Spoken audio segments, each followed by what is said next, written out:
Hello everyone, I'm Kaya, an American living in Taiwan. Hello, and I'm Angela, the Taiwanese living in Taiwan.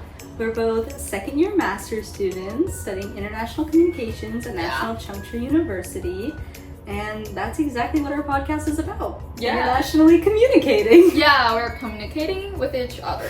So today, our podcast is about understanding face, how Americans experience Taiwan invisible rules. Sounds scary, like invisible rules. Because you don't know what they are. Yeah. And so for those of you who aren't familiar with the concept of face culture, it comes from Leung and Cohen's cultural logics model. And they basically propose a distinction between three cultural logics. The first being dignity, which essentially values the inherent equality of individuals. The second is face, which values social harmony, and this usually is established through like a hierarchy of respect. And then the third is honor, which values defending the reputation of yourself and like the group you belong to. And so if you're familiar at all with American or Taiwanese culture, you might be able to guess which is which. Yeah, like very obviously. As you might have guessed, Taiwan is often described as a face culture, while the United States represent a dignity culture. So in a face culture like Taiwan, a person's social value, they often depends on how others see them. So the communication is indirect, and we are very like polite to each other and focus on maintaining harmony and avoiding embarrassment. It's because losing face affects both the individuals and also the group. So for example, a Taiwanese coworker may avoid directly criticizing a colleague's work in a meeting instead of giving suggestions privately to prevent causing embarrassment. Or a friend might politely declining an invitation without saying no outright to avoid hurting the host's feelings.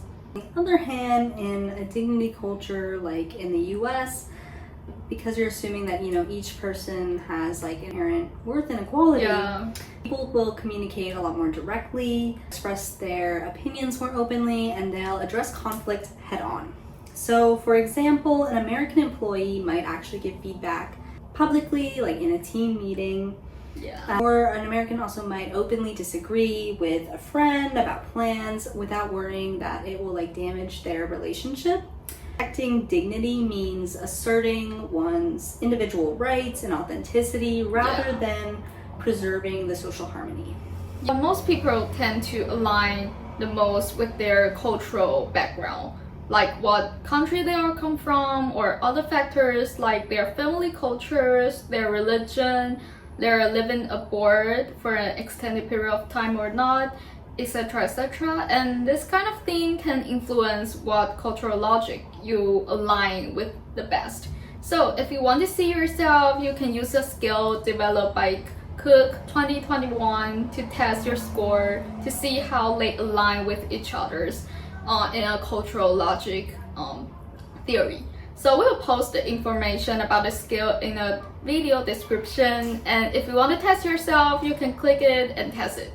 Angela and I tested ourselves, and to no one's surprise, I scored highest for dignity with a mean score of 4. Followed by honor with a mean score of like 3.67, and lastly face with a mean score of 3. And my scores for honor and dignity seem to reflect my awareness for Eastern cultures, like relational awareness.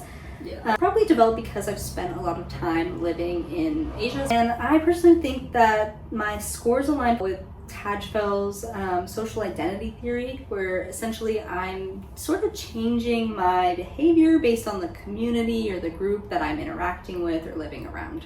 For me, the highest ones goes to the face. Oh, and the mean is like 4.1. Oh, high. It's so high. And the second one for me is honor, the mean of 3.5, and the last one is dignity. It's a mean of 3. So I think my results are pretty like good, aligning with my cultural background as well, because I'm born and raised in Taiwan, and also my parents are all Taiwanese.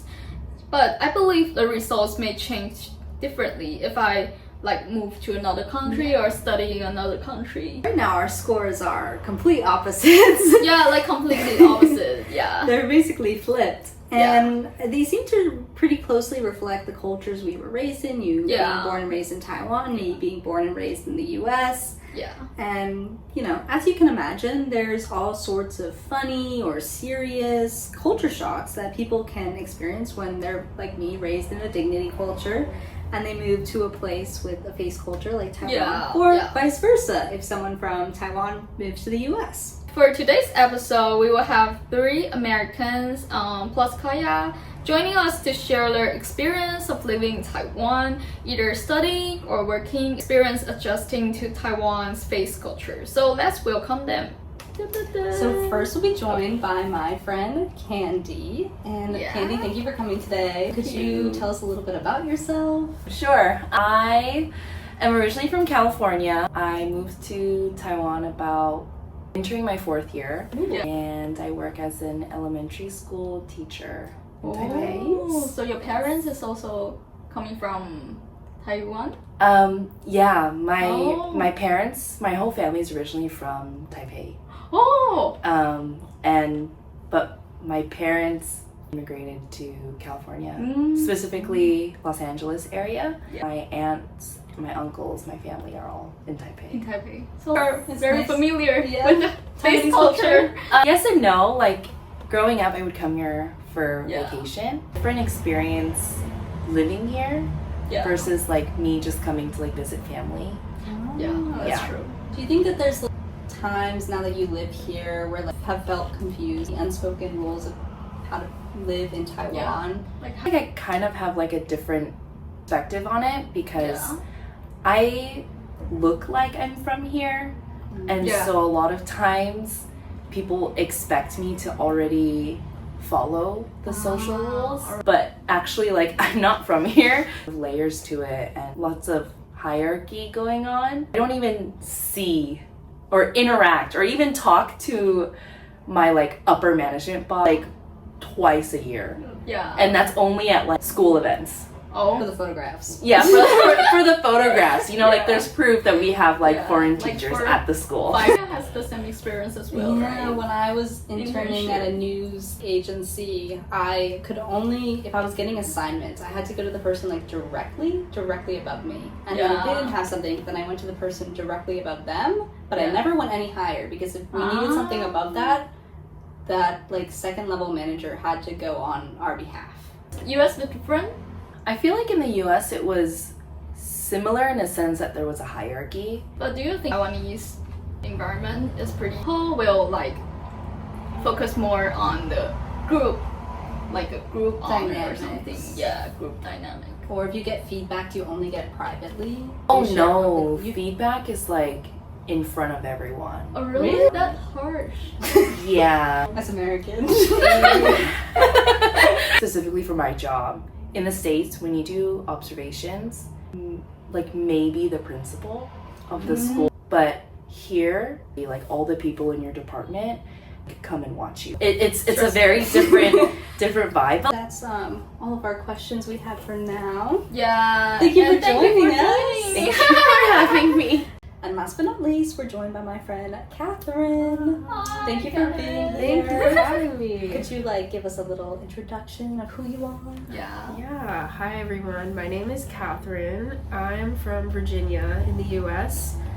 I'm a master's student at Zhengda in the International Masters in Asia Pacific Studies program, and I'm also half Taiwanese. Wow. So your parents are from Taiwan? My grandparents are from Taiwan. 2 of them. Your grandparents. Yeah. Wow. So cultural diverse as well. Yeah. We were wondering when we were putting together our questions, like how do you usually deal with situations in Taiwan where, you know, people don't always say things directly, and they kind of expect you to like read between the lines, or like, there's like an unspoken rule of what's going on. Yeah. That's a really tough one, and honestly I think it kind of depends on the situation that I'm in, like how I'll handle that. I think generally when there's an expectation that I just need to like follow social cues, I'll just try to look at what other people around me are doing. And try to like blend in or follow along with whatever is happening. But in something like a work setting maybe where I don't understand like Taiwanese culture or the company culture even, I feel like in those sorts of instances I just have to like ask questions. Even though ask. Maybe that's not what other people would do. Like, I think so that I can like get my work done and be like a good worker. And if you pay attention, you'll notice it happening. Like, if there's a silence, sometimes Americans want to fill it. And like we were instructed to kind of go against that instinct as Americans, to try to like blend in more to Taiwanese culture. In that vein, do you think that like now that you've been living in Taiwan, you've lived in Taiwan before and you've lived in Taiwan now for over a year consecutively, is there like some advice you'd give to maybe other Americans coming to Taiwan, dealing with like face culture, and just like handling cultural differences? Firstly, just try not to be like the first person speaking really, like but maybe like more general than that, like just try to be a good listener, like try to pay attention to what's happening around you, take this as an opportunity to learn from others. Just like shifting that mindset, I think would be a piece of advice I would really give to anyone in most situations that you can encounter here. It's probably the best way to adapt to like face culture. It's just to one way or the other, you just have to learn, and the best way to learn sometimes is to listen.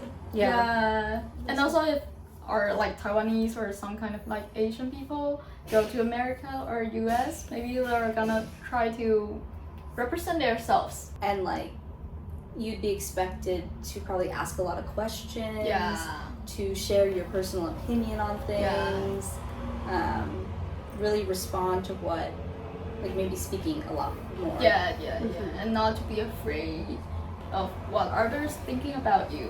For sure. That's a good ending. The advice is good. Thank you for coming. Wow, thanks for having me. Now we are joined by our classmate Albert. Hello. Albert, thank you for joining us today. Yeah, of course, Kaya. Thank you. Could you, introduce yourself? Tell us a little bit about you. Yeah, hi, my name's Albert. I'm a first-year IMEX student, studying here in Taiwan. My background is I'm American, I'm from the US, I'm Korean American, so my dad immigrated from the US, he immigrated from Seoul, and my mom, her parents immigrated from Korea. I'm gonna ask you what was your first impression in Taiwan when you arrived? And was anything like surprising you or different from what you expected? 大家好.